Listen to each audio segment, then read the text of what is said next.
डरावनी यात्रा। एक भूतिया ट्रेन। कनाडा के मध्य में एक सुनसान सर्दियों की रात में एवलिन नाम की एक अकेली महिला एक दूर दराज के शहर के लिए जाने वाली एक डरावनी खामोश ट्रेन में चढ़ गई। बर्फीले रास्तों पर पहियों की लयबद्ध गड़गड़ाहट उजाड़ परिदृश्य में गूंज रही थी।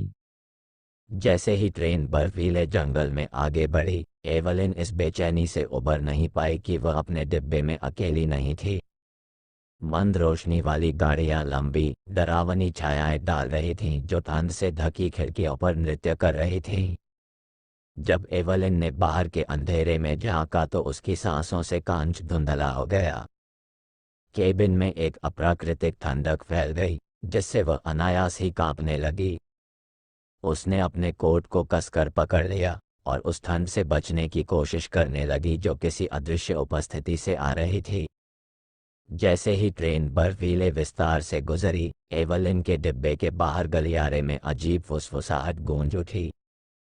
फुसफुसाहटें जो एक भूतिया कहानी की बात करती थीं, सदियों से ट्रेन को परेशान करने वाली एक वर्णक्रमीय आकृति की कहानी।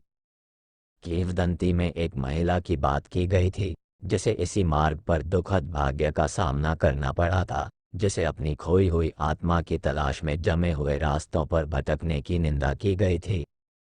एवलिन ने फुसफुसाहटों को महज अंधविश्वास बताकर खारिज करते हुए एक किताब पढ़कर अपना ध्यान भटकाने की कोशिश की। पन्नों पर शब्द धुंधले हो गए क्योंकि उसका मन अपने आसपास के परेशान करने वाले माहौल पर केंद्रित था। ट्रेन की लयबद्ध ध्वनियां एक भयावह सिम्फनी बन गईं जिसने पूर्वाभास की हवा को तीव्र कर दिया। जैसे ही आधी रात करीब आए, ट्रेन एक सुरंग में घुस गई जिससे केबिन बिल्कुल अंधेरे में डूब गया। एवलिन अपने फोन को टटोल रही थी, अपने परिवेश को रोशन करने का प्रयास कर रही थी। पीली चमक में उसने गलियारे के अंत में खड़ी एक छायादार आकृति की झलक देखी, एक फटे हुए अलौकिक गाउन में लिपटी एक महिला की छाया। जैसे ही वह आकृति गायब हुई, एवलिन घबरा गई और उसके पीछे केवल एक डरावनी फुसफुसाहट रह गई। बढ़ते डर से बचने के लिए बेताब, एवलिन ने भयानक माहौल को दूर करने की उम्मीद में ट्रेन का पता लगाने का फैसला किया।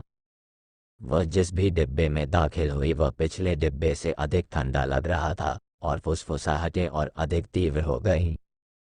ट्रेन स्वयं जीवंत, चरमरती और कराहती हुई प्रतीत हो रही थी, मानो अपने ही वर्णक्रमीय इतिहास के बोझ से प्रेतवाधित हो। डाइनिंग कार में एक टिमटिमाती मोमबत्ती घिसे हुए असबाब पर भयानक छाया डालती है। अचानक आए झोंके ने आग बुझा दी जिससे कमरा अंधेरे में डूब गया। छाया से एक भूतिया आकृति उभरी, उसकी आंखें खोखली और खाली थीं। जब प्रेत ने अपना ठंडा हाथ बढ़ाया तो एवलिन भयभीत होकर पीछे हट गई, मानो मदद की गुहार लगा रही हो।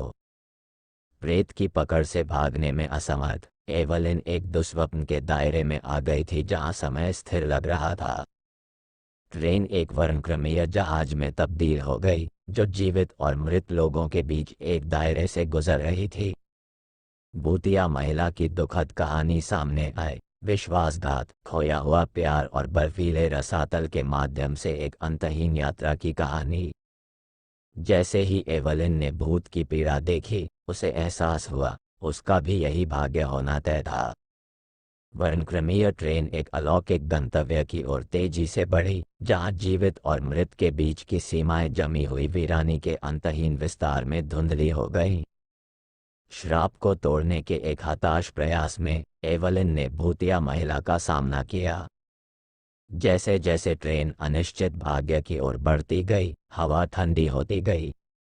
वह भूतिया आकृति जो कभी दुख से भरी थी, अब एक अलौकिक गर्मी बिखेर रही थी। उस पल में दोनों महिलाओं को बांधने वाला श्राप खुलने लगा। जैसे ही ट्रेन सुबह की हल्की रोशनी में नहाकर सुरंग से बाहर निकली, एवलिन ने खुद को सामान्य दुनिया में वापस पाया।